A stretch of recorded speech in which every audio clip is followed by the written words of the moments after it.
धोबी समाज भारत के मूल निवासी समुदायों में से एक है। धोबी शब्द की व्युत्पत्ति धावन या धोने से मानी जाती है। धोबी समाज के लोग भारत के कई प्रांतों में आर्यों के आक्रमण से पहले से रहते चले आए हैं।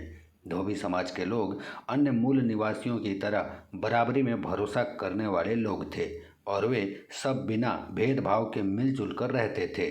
धोबी समाज हिंदू धोबी रजक के नाम से भी जाना जाता है। धोबी समाज के लोग ऋषि कश्यप के वंशज हैं। धोबी समाज के लोग मुख्य रूप से सरकारी नियोक्ता, डॉक्टर, आईटी इंजीनियर, सामाजिक सेवा, कृषि, खेती और राजनेता के रूप में कार्य करते हैं। धोबी समाज का इष्ट देव बाबा नगर सैन जी हैं।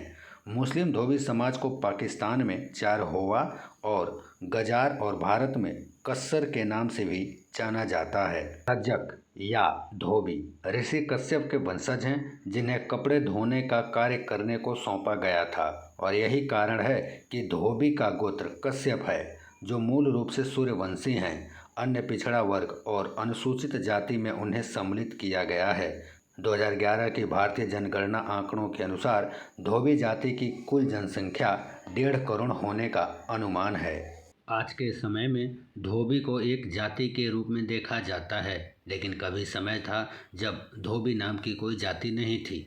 उस समय जो लोग कपड़ा धोने का कार्य करते थे, उन्हें धोबी कहा जाने लगा और आगे चल के आज के समय में ये धोबी नाम की एक जाति बन गई है। धोबी भारत में पाए जाने वाले जाति समूह हैं, जिनका मुख्य कार्य कपड़े धोने, रंगने, इस्त्री करने से संबंधित है। इन्हें भारत के अलग अलग राज्यों में अलग अलग नामों जैसे बरैठा, वर्मा, कनौजिया, राव, सिन्हा, माथुर, मुकेरिया, वन्नर, मांदीवाला, वरुण, अगसार, पारित, श्रीवास, दिवाकर, रजक, चकली, राजाकुला, वेलुतदार, एकली, सेठी, चौधरी, मरेठिया और बहुत से नामों से जाना जाता है।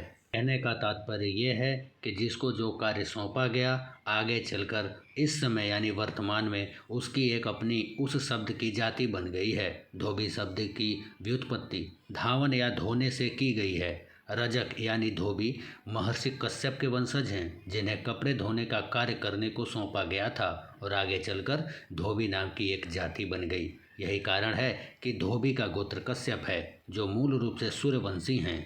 अन्य पिछड़ा वर्ग और अनुसूचित जाति में उन्हें सम्मिलित किया गया है। सुबह सुबह किसी कार्य को जाने से पहले अगर धोबी का चेहरा भी देख लेते हैं तो बहुत ही शुभ माना जाता है।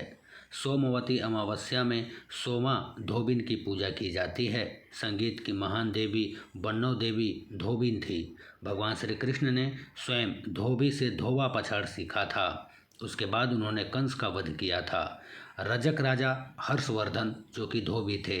रजक संत रजक ऋषि जो कि धोबी थे। धोबी पछाड़ नाम धोबी के नाम पर ही पड़ा है।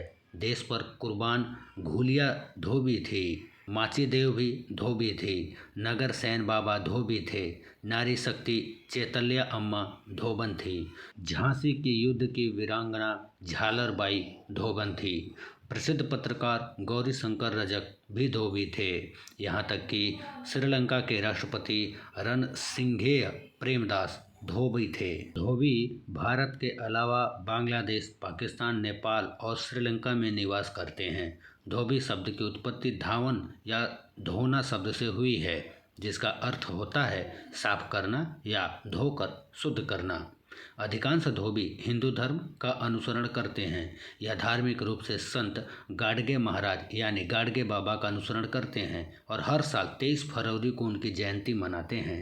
आदर्श पुरुष संत बाबा गाडगे जी महाराज, जिन्होंने डॉक्टर अंबेडकर के समकालीन समाज सुधार के अनेकानेक कार्यक्रम चलाए थे, लेकिन अफसोस कि संत गाडगे का संदेश अब भी उत्तर भारत में प्रभावहीन है।